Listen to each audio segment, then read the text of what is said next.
setelah ketergesa-gesaan itu muncullah karya sastra yang berbentuk flash tadi, namanya flash fiction. Kalau kita nyebutin fiksi mini, short story atau cerita mini itu muncullah.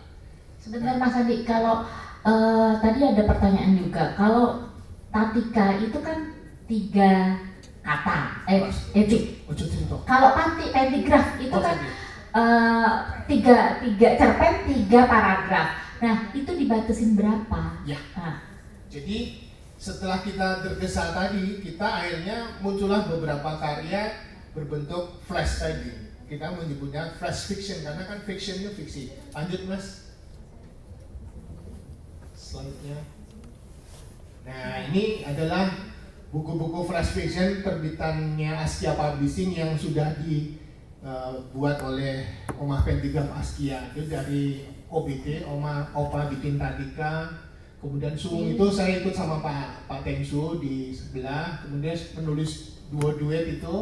Kemudian studio kita itu pentigrafnya grupnya Pak Tengsu. Kemudian Melukis Senja itu antologi pentigraf lagu. Restu Cinta itu juga pentigraf biasa. Terus ada Miliki Aku, itu tulisannya Mbak Elisa. Mbak Elisa ya, Miliki Aku ya.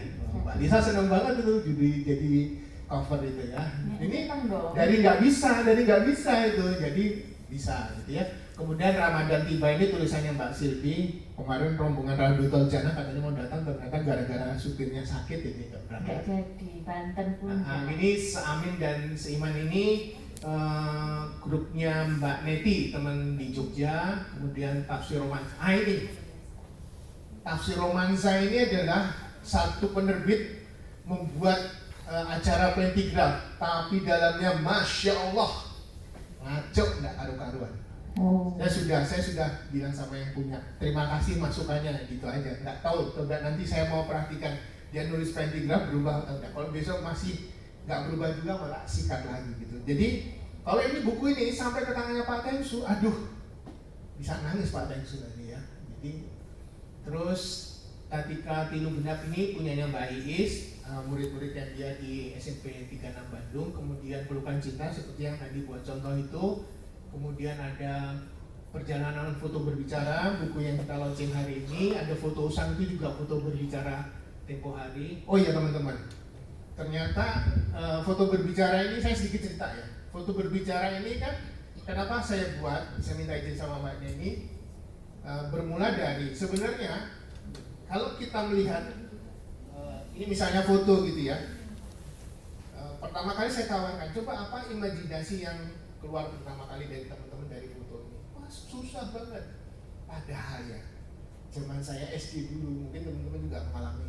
Zaman SD dulu kan kita sering dalam pelajaran bahasa Indonesia itu ada gambar-gambar, terus juga, ayo ngarang oh, bocah-bocah ngarang oh dari gambar-gambar itu. Nah saya terinspirasi itu.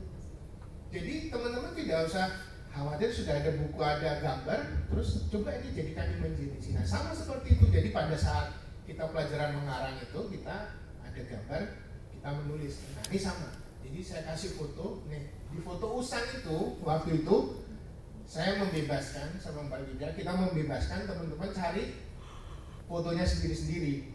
Jadi foto apapun, jadikanlah tulisan. Nah yang di Perjalanan Foto Berbicara, kita sudah menyiapin fotonya teman-teman yang berimajinasi. Nanti saya akan cerita bedanya imajinasi sama khayalan. Jadi beda, jadi sebenarnya orang menganggap sama. Nah, ini beberapa contoh karya flash fiction yang diterbitkan Askia. Kata Pak Tengsu, jantanan berapa tahun mau Opa berdiri sudah punya segini banyaknya gitu ya. Jadi betapa aktifnya kita di Omah Pentigraf. Karena ini pas, ini ya Mbak Ida ya, pas kita pandemi ya. Wah ini rajin teman-teman pada ngirimin semua, karena gabut semua kan. Mau ngapain tuh? Daripada mumet mikirin muridnya, mending nulis kan gitu kan. Padahal kan teman-teman dulu gitu. Oke lanjut Mas. Nah, setelah ngomongin tentang flash fiction yang sebenarnya sudah ada sejak dulu, ini saya kasih kisi-kisinya, 7 unsur penting fiksi mini, versinya Mas Abang Golagong.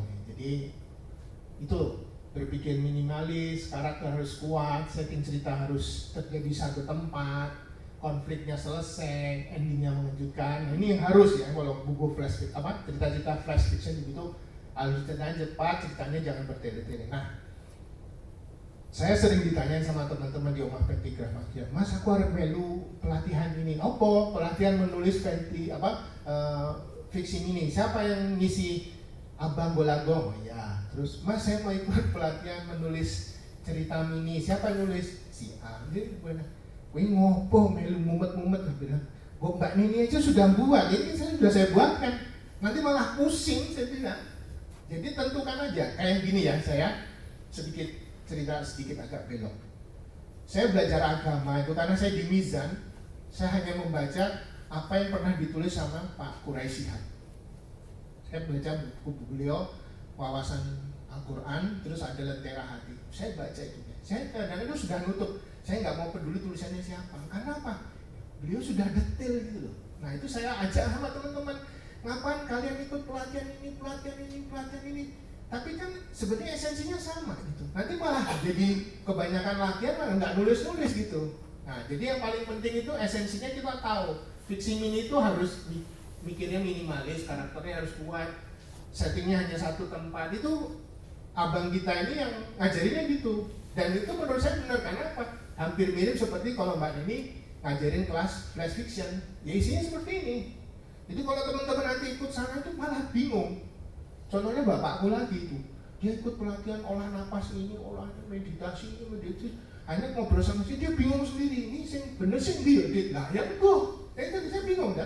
Kebanyakan yang dia ikutin akhirnya ujungnya sama seperti itu. Nah, jadi nggak apa-apa teman-teman ikut 1 sampai 3 atau 5 kali ya sudah, tapi tentukan sikap bahwa oh ini loh fiksi ini seperti ini. Nah ini versi yang disampaikan oleh abang kita Golagong, ya sudah jaminan mutu ya. Jadi satu adegan, satu konflik, dan satu setting lokasi waktu. Mirip Mbak Neni ya, sama ya Mbak ya, seperti Mbak Neni ceritakan seperti itu. Nah, jadi ini maksudnya jumlah katanya berapa maksimal? Oh belum ya? Oh ada. Jadi versi dari Mas Golagong ini adalah satu adegan, satu konflik, dan satu setting. Ya begitulah fiksi mini itu, flash fiction seperti itu. Nah jadi kalau nanti teman-teman belajar tentang flash fiction dari penulis mana lagi, ya begini juga pasti. Itu aja. Nah, karena keminian sebuah cerita, kependekan sangat-sangat pendek itu harus ada ending kejutannya. Tapi kalau datar aja, susah. Nggak akan ngocok, wah nggak ada endingnya. Ada satu kemarin, saya lupa namanya siapa. Saya cerita sama Mbak Wida itu, di ibu-ibu. Dia itu habis kehilangan suaminya kalau nggak salah kerja di PT Pertamina Tongkang, jadi pelayaran gitu. Mas Adit saya gabung ikut, dia ngasih naskah. Mau ikut apa Bu? Pentigraf. Mau ikut Pentigraf. Bu, Pentigraf itu syaratnya begini. Enggak mau Mas Adit, saya kepengen hasilnya gini. Jadi dia kepengen true story-nya itu begini. Padahal kalau diajarin Pak Tems itu nggak bisa. Realitas faktanya itu harus ditambah imajinasi menjadi realitas baru. Ini karena fiksi. Saya bilang, Ibu kalau nggak mau dengan cara yang pakem seperti ini, Ibu ikut nulis aja di grup kami yang lain namanya Mesra.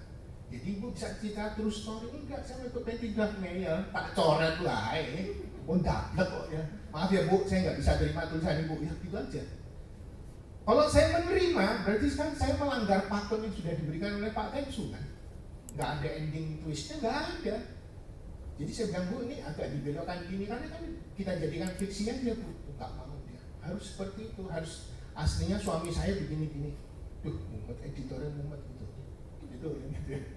Jadi ini fiksi mini yang disampaikan oleh abang kita Golagong. Saya kemarin ikut, Mbak Mary juga ikut, ini ada di presentasi yang beliau sampaikan. Oke, Mas tadi. Oke, terus. Nah, ini contoh dari fiksi mini dari buku Perjalanan Foto Berbicara. Judulnya Yogyakarta. Ini ada gambar fotonya nih teman-teman. Jadi ini Malioboro sekarang ya, Malioboro sekarang cantik ya. Jadi ada pedestriannya bagus. Ini yang saya jadikan untuk perjalanan foto berbicara. Coba dari gambar ini, dari foto ini, berasosiasilah, berimajinasilah tentang foto ini. Slide berikutnya Mas. Nah ini jadilah cerita ini ya. Nanti teman-teman bisa baca di perjalanan foto. Oh ya teman-teman, ini karya terakhir dari teman kita, rekan kita yang ada di Omah Pentigraf, Mbak Heni sudah meninggal beberapa minggu yang lalu. Kita sendiri kaget ya, saya sendiri kaget gitu ya. Dan beliau sempat nulis di mesin waktu sama di perjalanan foto berbicara. Nanti kita sama-sama berdoa sebelum kita mengakhiri acara ini. Jadi ini salah satu cerita dari yang fiksi mini yang ditulis oleh, sengaja memang saya kasih contoh tulisannya Mbak Heni. Jadi kalau teman-teman nanti yang ikut di kedua buku ini, termasuk di buku mana ya kemarin? Nah di dua duet ini ya. Mana Bang? Mbak Mary itu sampai merinding ya, karena ternyata ceritanya itu cerita kematian semua. Gak menyangka, tapi ya teman-teman nggak usah nakut ya, terus wah ngeri nanti mau nulis kayak gini. Kayaknya Mbak Lisa tak jadi contoh terus nulis tentang perempuan gila, dari bentuk Tatika jadi pentigraf, ada jadi cerita cerpen gitu ya, perempuan gila. Jadi dibuat gila beneran seperti itu, tapi jangan terus kita. Nah, ada beberapa film yang berdasarkan tulisan-tulisan seperti ini. Saya nonton itu akhirnya si penulisnya itu betul-betul bunuh Mbak. Ya itu memang psikopat itu dia. Dia psikopat gitu. Tapi jangan terus teman-teman jadi aduh aku ngeri mau nulis seperti itu. Nah kami punya namanya Bunda Neneng. Bunda Neneng itu selalu menulis cerita misteri, cerita horor. Suatu ketika beliau cerita sama saya, malam-malam nulis cerita, tiba-tiba kepalanya dijemut. Kayaknya Mbak Kuntinya nggak berkenan untuk diperkenalkan dituliskan gitu. Jadi dia kepalanya Bunda aduh berhenti katanya dan gitu. Jadi ternyata ya macam-macam ya pengalaman seperti itu. Nah ini salah satu kisah sedihnya yang ditulis. Saya nggak tahu kok, ternyata memang kisah cerita-ceritanya Mbak Heni terakhir di buku kedua buku, ketiga bukunya itu adalah cerita sedih semua. Oke Mas, next terus diselesaikan aja.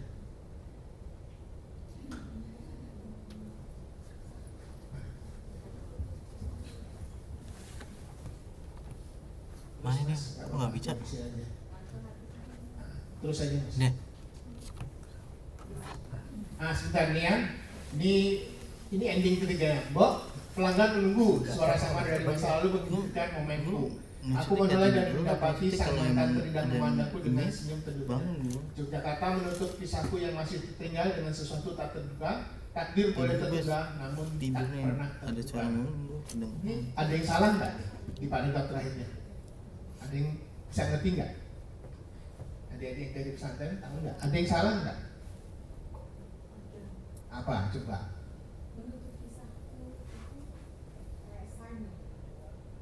Bukan itunya, saya maksud. Ada yang salah di kalimat ini nggak?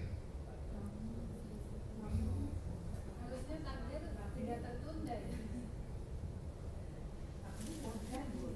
Bukan tertunda. Bukan tertunda ya? Saya nggak melihat itunya ya. Itu bagian dari rasa yang ingin disampaikan oleh Mbak Heni ya. Tapi ada kata namun. Tak boleh namun seperti itu, dimarahin sama Bang Ivan Lanin nanti. Jadi alat dalam kalimat itu harusnya pakai tapi. Jadi teman-teman kalau menjumpai menulis sekelasnya Pak Tengsu ya maaf, gue lolosin kayak begituan. Alasannya apa ya? Kalau apa Mbak Mary?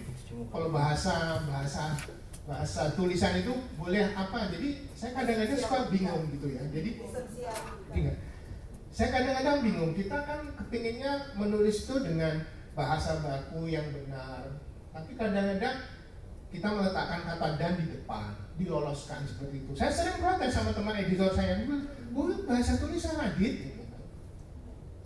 Saya tidak mau, saya hanya mengajarkan kepada teman-teman, meletakkan kata sambung dan di depan itu salah, kecuali itu ada di dalam terjemahan kitab suci. Aku nggak berani melawan, karena sudah begitu dengan Allah. Nah, itu sudah. Saya makanya kalau ada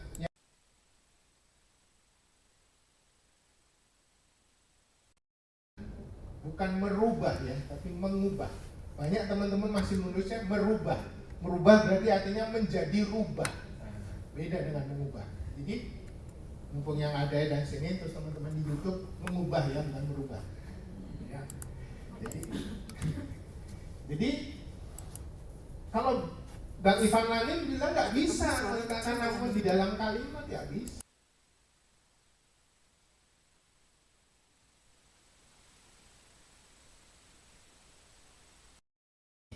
Hal sepele ternyata editornya pun juga ngantuk pas sampai di sini. Namanya juga manusia ya. Jadi secara umum ini cerita ini adalah cerita ini ingin menyampaikan bahwa Yogyakarta itu terbuat dari rindu. Nah, ini rindunya Mbak Heni. Mbak Heni itu ternyata meskipun tinggal di Pontianak, dia suka belebar-belebar ke Jogja. Tidak mampir ke saya karena cuma sebentar. Dia kulaan batik di Pasar Beringharjo.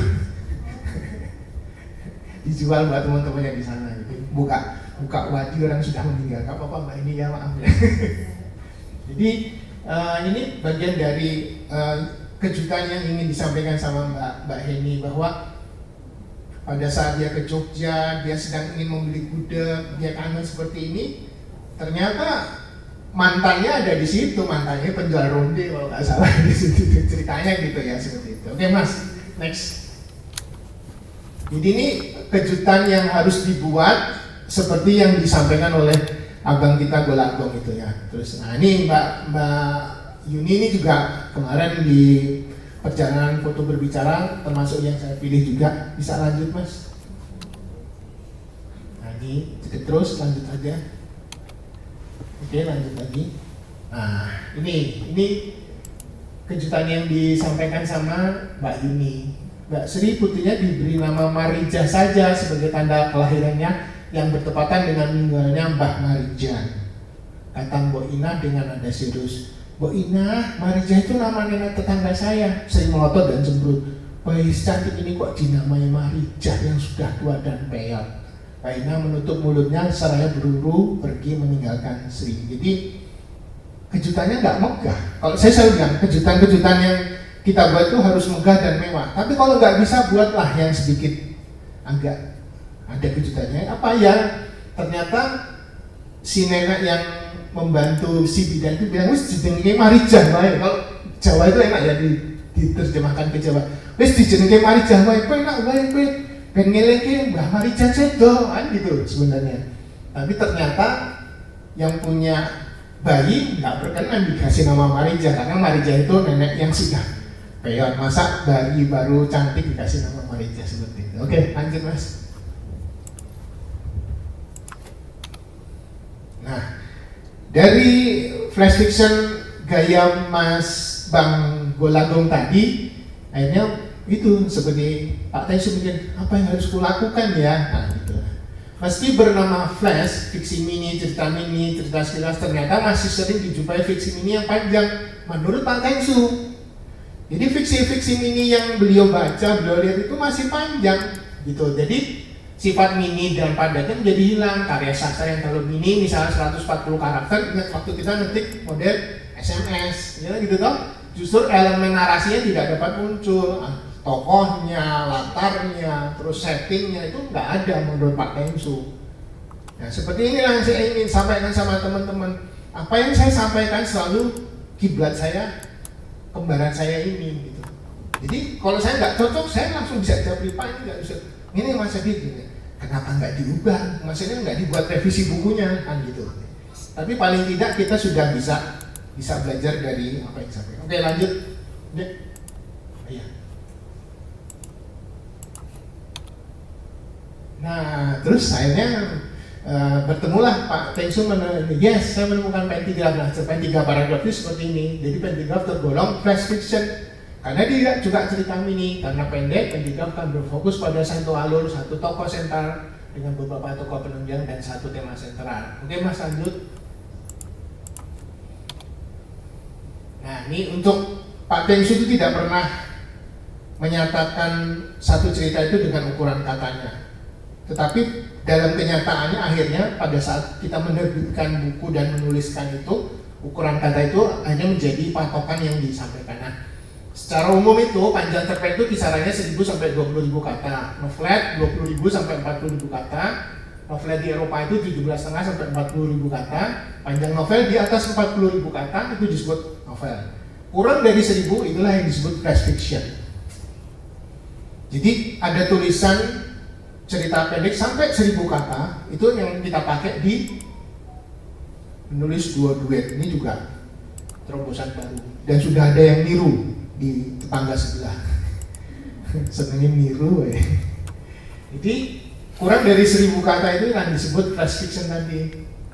Flash fiction, jadi cerita fiksi tadi. Nah, kenapa terus akhirnya Pak Tengsu mengatakan bahwa flash fiction ini masih panjang? Nah, itu renungan beliau. Oh, tak buatlah pentigraf cerpen 3 paragraf. Nah, pernah ada yang menanyakan sama Bang Golagong, Abang, kalau pentigraf gimana? Bang Golagong, dia merasa Pak Tengsu itu lebih senior, dosen juga. Dia tidak bisa mengkritisi pentigraf. Sebenarnya dia nggak setuju dengan pentigraf. Saya tahu dia nggak setuju. Dia lebih suka dengan flash fiction itu. Ya sudah, nggak apa-apa. Jadi ini hasil gagasan, hasil penemuan dari Pak Tengsu tentang pentigraf tersebut. Nah, jadilah menurut Pak Tengsu ukuran cerpen bukanlah terletak pada panjang pendeknya teks, tetapi akan berfokus pada persoalan yang dihadapi seorang tokoh. Konfliknya di mana, endingnya seperti apa. Itu. Jadi bukan ukuran katanya ya teman-teman. Pertama kali Pak Tengsu bilang gitu. Next, Mas. Nah ini. Akhirnya pentigraf sebagai karya fiksi seperti itu yang disampaikan oleh Pak Tengsu. Cerpen 3 paragraf, cerpen bagian dari prosa fiksi yang umumnya dapat dibaca dalam tempo singkat, berfokus pada peristiwa berdiri sendiri. Kemudian hakikat fiksionalitasnya itu, fiksinya itu adalah melekat pada pentigraf. Kata asalnya fiksi, fiksio yang artinya membentuk, membangun. Kenapa mencipta saya tebalkan dan huruf besar semua? Karena kita menciptakan sesuatu, mengkreasi dan mengusir. Lanjut, Mas. Agak ngebut dikit ya, nggak apa-apa ya. Nah, untuk menulis karya fiksi tadi, fiksi mini tadi atau pentigraf ya, kita ngomongnya pentigraf sekarang ini, bisa bahannya apa? Pengalaman sehari-hari, pengalaman hidup. Ini yang dinamakan realitas faktual, seperti contoh Ibu tadi. Nah, realitas faktualnya seperti itu, segala hal yang terindah dan teramat. Oh ya teman-teman, yang disebut membaca di era sekarang itu bukan membaca buku saja ya. Jadi kita melihat matahari, melihat bulan, melihat bintang, melihat gunung, melihat wanita-wanita yang cantik, melihat berapa laki-laki Korea yang begitu, itu bagian dari membaca. Jadi membaca tidak hanya membaca sebuah karya tulis, tapi membaca alam semesta dan membaca ciptaan Allah yang lainnya, itu bagian dari membaca sekarang. Itulah literasi yang terbaru seperti itu. Kemudian setelah ada bahan, kita dibantu oleh alat-alatnya apa? Pengalaman bahasa, estetika, pengetahuan dunia, ideologi dan filosofi, sama dengan jadilah seperti ini. Jadi dalam menulis pentigraf ataupun fiksi ini tadi, ini mutlak harus ada. Alat ini adalah imajinasi tadi. Next.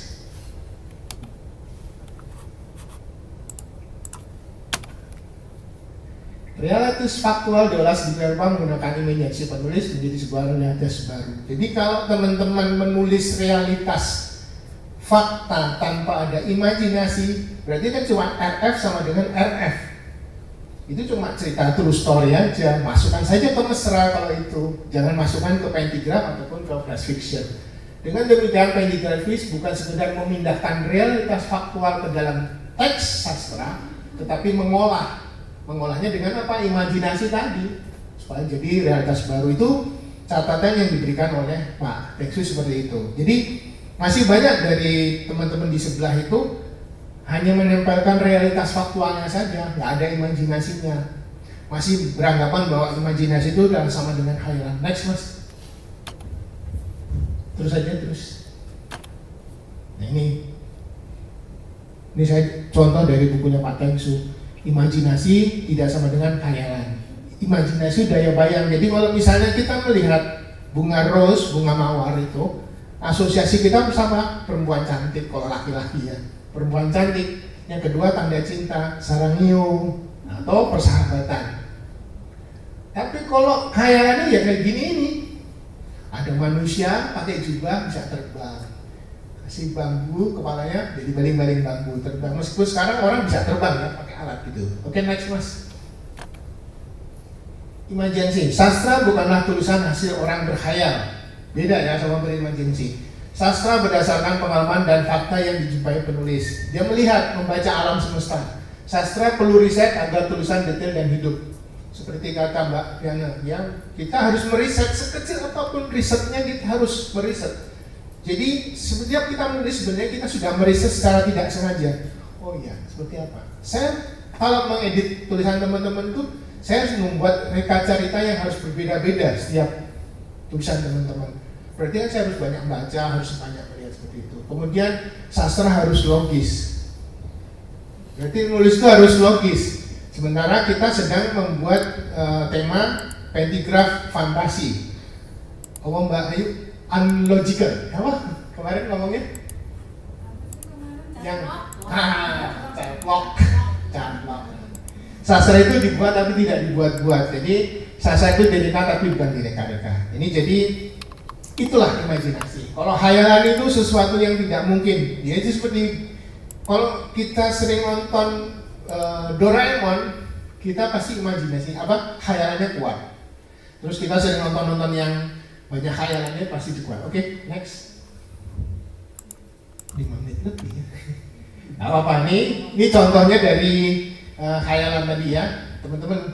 Waduh, ini astigmatismku nggak dibedain ini paragrafnya ini. Oh, ini kelihatannya. Ini judulnya Menelan Bulan. Betapa marahnya Joko Rembulan melihat tentara menyeret ibunya dari rumah. Bunda yang sangat dicintainya itu digelandang keluar karena dianggap tidak patuh kepada raja. Sudah 2 bulan ini kamu tidak memberi upeti kepada raja, teriak mereka. Ketika itu bulan purnama. Cahaya redup di atas bumbungan rumah Joko. Ini paragraf pertama. Ini dengan melihat kalimat-kalimat pendek seperti ini, kok saya yakin itu tulisannya Pak Tengso, ya. Terus kemarahan Joko memuncak, tubuhnya menggigil lalu bergetar hebat. Dari balik tempat persembunyian pelan-pelan tubuhnya membiru, kedua lengannya mengeras bagaikan pohon jati, jemari mencengkram bagai garpu raksasa, monster biru itu mulutnya menganga, mencaplok bulan serta merta. Paragraf kedua. Tak ayal paniklah tentara-tentara itu. Raksasa biru itu menerjangnya dengan bulan di perutnya. Jadi bulan udah dimakan sama si Joko itu. Tentara-tentara itu kocar-kacir berlari tunggang langgang. Sudahlah Joko, redam amarahmu, teriak sang ibu. Teriak ya. Sudahlah Joko, redam amarahmu, teriak sang ibu.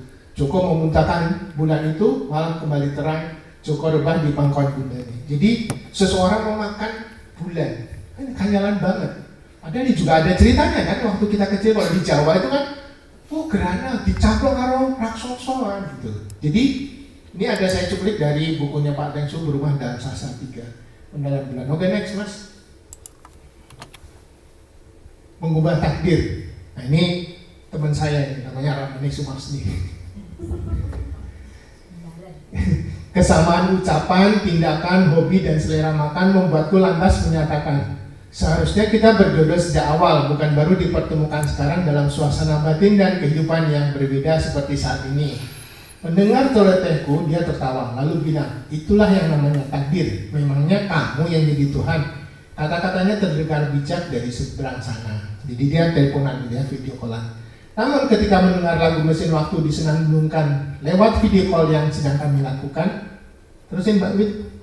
Jika aku bisa, ku akan kembali, ku akan mengubah tabir cinta yang ku pilih, meskipun tak mungkin, walaupun ku mau bawa kamu lewat mesin waktu.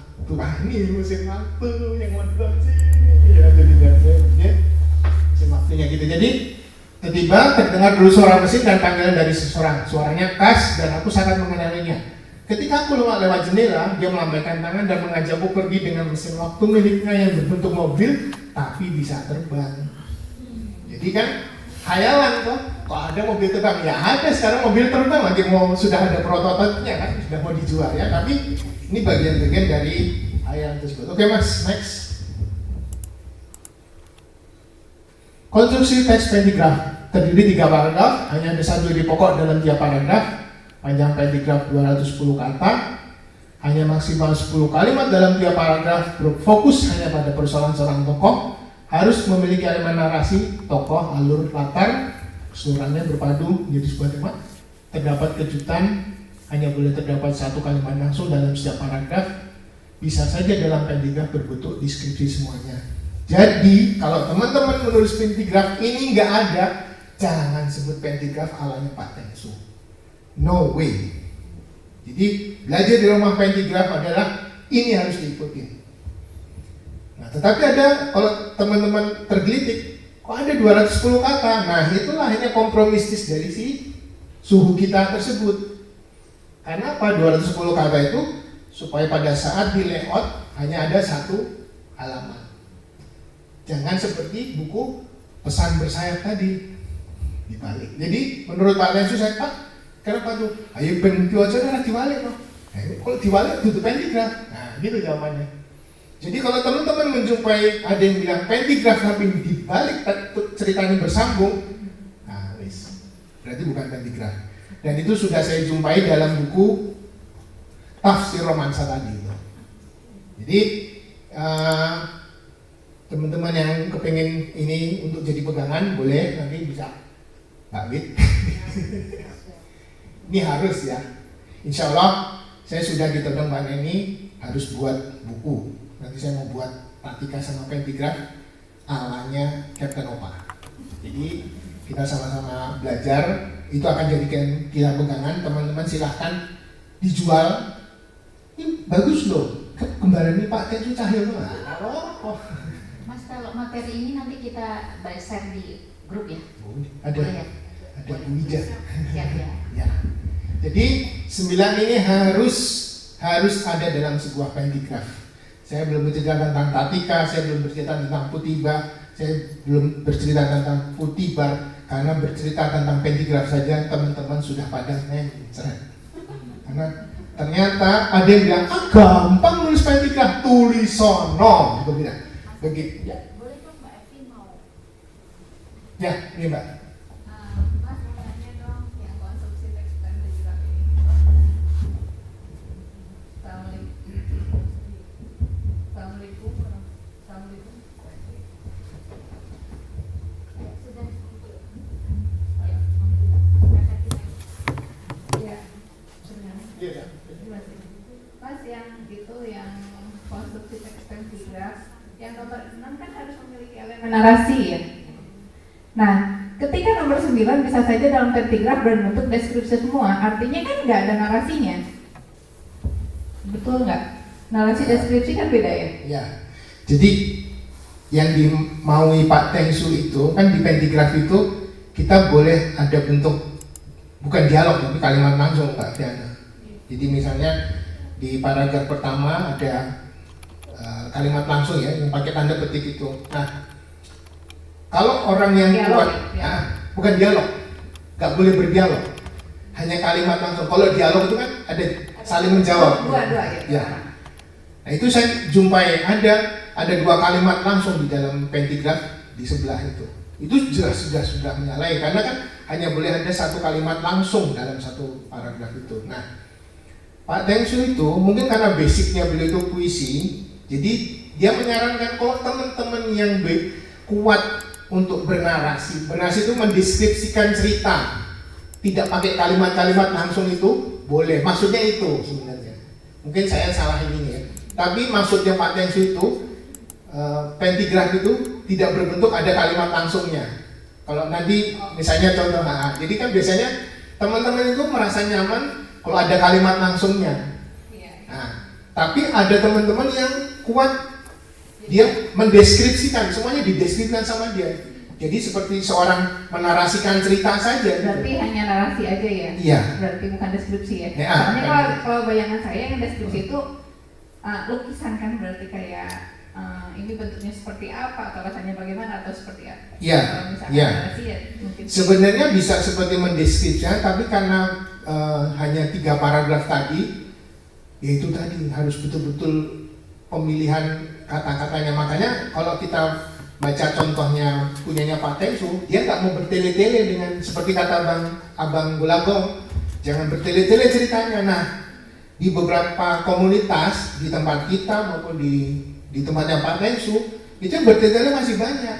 Tapi saya biarin aja nggak apa-apa. Tapi kalau teman-teman semua baca yang karyanya Pak Tengsu, ya seperti itu. Nah itu tanpa ada kalimat langsung pun Pak Tengsu nggak apa-apa. Berarti lugas gitu nggak apa-apa ya? Benar.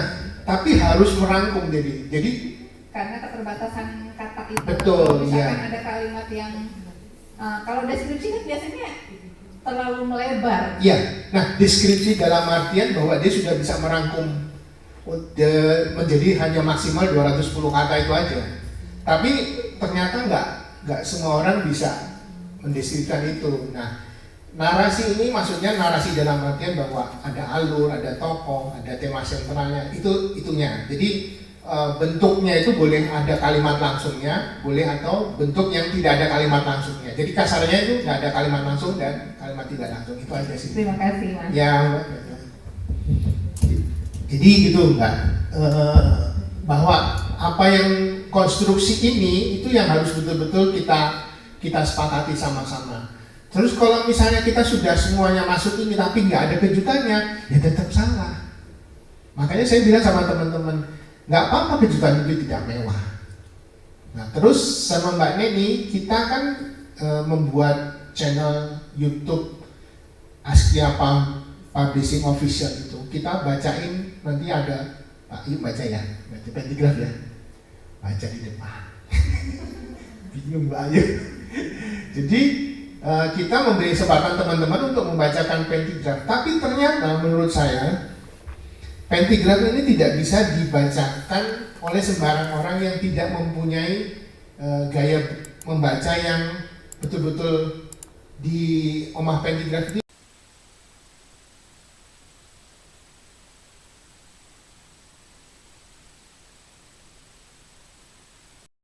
tidak bisa membaca. Bapak saya itu ya komentar sama saya, Dit, ini kok orang mau kejutannya? Dia nonton YouTube. Saya mau jawab apa? Saya bilang, Pak, kalau mau lihat kejutannya harus dibaca. Memang pentigram itu harusnya dibaca, bukan di apa sih ini? Diaudiokan. Ya, jadi kita harus membaca. Nah, disitulah letak keunikan. Oh, kejutannya ngomong. Wah, jebulannya kayak ini tuh. Wah ternyata, nah, kalau sampai orang seperti itu, ya, seperti kata Pak Tengsu, kalau orang baca, wah asem benar nih, apa horizon harapannya itu nggak sama. Kita maunya ke sana, ternyata jawabannya seperti ini. Di cerpen maupun di novel, coba teman-teman baca novel. Kalau kejutannya datar aja, asem bro dengan wis mojo sekian lama, kejutannya nggak ada. Kalau kita nonton film, tiba-tiba kita sudah nonton itu. Sebenarnya pintar penulis ceritanya, kita sudah digiring, no? Sudah digiring supaya kita ke arah sana, tapi ternyata endingnya ke sana gitu. Jadi nggak sama seperti yang kita harapkan. Nah itu ternyata pentigraf ya seperti itu. Oke, itu aja mungkin yang bisa saya sampaikan. Nanti kalau misalnya ada teman-teman yang kepingin tanya, boleh nggak apa-apa sambil Mbak Ayu bacain. Oke, Mbak Alisa, makasih. Ya, terima kasih Mas Adit panjang lebar ulasan mengenai pentigraf. Jadi kalau saya simpulkan intinya Pak Tengsu menghasilkan sebuah pentigraf itu awalnya waktu tergesa ini ya. Jadi waktu yang tergesa kita pingin menulis, kita pingin membaca yang singkat itu seperti kemauan keinginan seperti itu difasilitasi apa, yaitu pentigraf. Jadi awalnya kita ada novel tebel, ada buku tebel, kita malas baca, dengan adanya tipis kita pilih yang tipis. Dengan adanya flash fiction yang jumlahnya ceritanya panjang lebar dengan kata yang banyak, itu masih kurang pendek, maka dibuatlah lebih pendek lagi, yaitu pentigraf. Nah, pentigraf sendiri itu sebenarnya adalah cerita pendek, sangat pendek, 3 paragraf saja, dan 3 paragraf itu boleh dikasih apa itu kalimat langsung, boleh tidak dikasih kalimat langsung asalkan yaitu ada tokoh, alur dan latar belakang yang endingnya wow, endingnya twist, endingnya mengejutkan, endingnya membikin kita kurang asem itu tadi ya, kurang ajar itu tadi, oh kurang ajar, gak sopan itu tadi. Nah itulah pentigraf yang disampaikan oleh Mas Adit. Mungkin kalau ingin bertanya yang online nanti bisa masuk di YouTube, itu di komentar HB Yasin. Nanti beliau akan menjawab komentar masing-masing, dan untuk yang di sini nanti kita pending bincang-bincang tanya jawabnya setelah acara ya, karena kita terbatas waktu kita di sini. Untuk jeda kali ini kita jeda dulu ya Mbak Nen ya. Kita dengarkan pembacaan pentigraf dari Mbak Rahma dan Ayu Putu. Mungkin Mbak Rahma dulu ya, tentang es mambu. Iya, monggo Mbak. Ke depan aja Mbak.